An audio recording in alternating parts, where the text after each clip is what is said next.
My parents are from South Korea. My mom's from Seoul and my dad's from Yongin. My dad's from the countryside, so it's very country. He lives on a farm, but my mom's from the city, so it's not very different from the States. A lot of respect for elders, which is a big custom in our country. You can't address an elder without a respectful term. And we also have a lot of niceties where it's all about accommodating the guest. So for the youth, there's a lot of focus and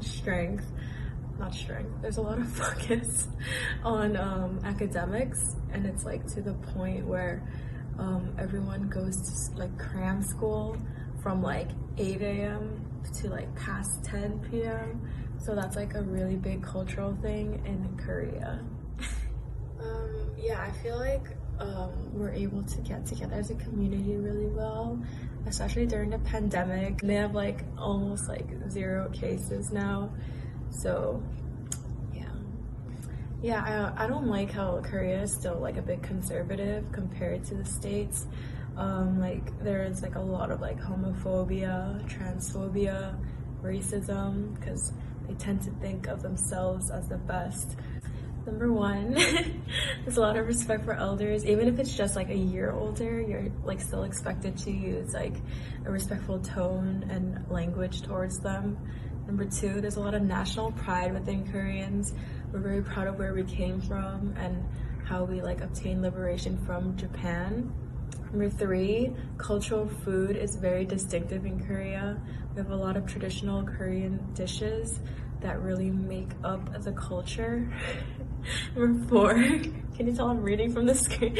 We're very accommodating to others. It's a lot about how to make the other person feel comfortable. Then like it's not very much like in the States it's very individualism, but it's not like that in Korea. It's like about the pack. And the fifth one is family. It's very important in Korea.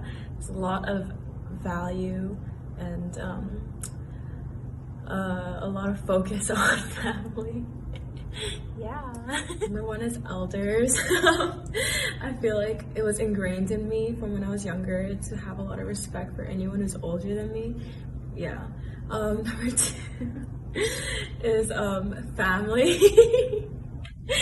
I grew up placing a lot of my time on family and their well-being.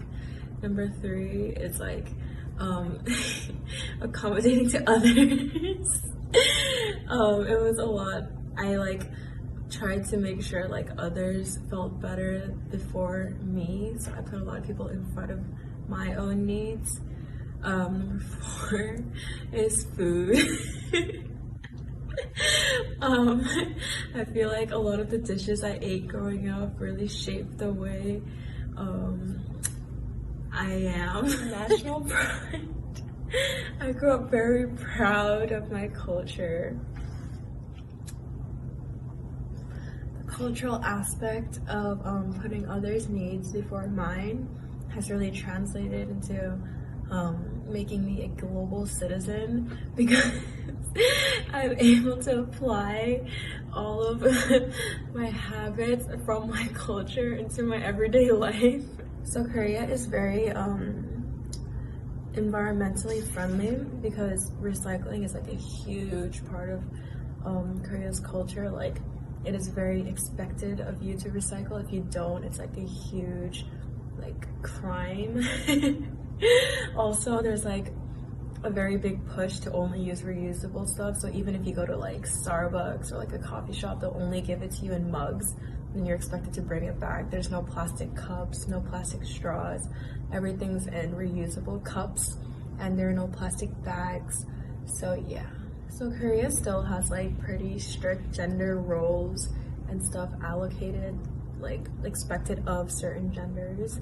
And I wish that we had a more inclusive and open-minded culture that didn't push these norms onto the citizens of Korea. I admire my aunts and uncles in Korea, and this is more of a broad thing, but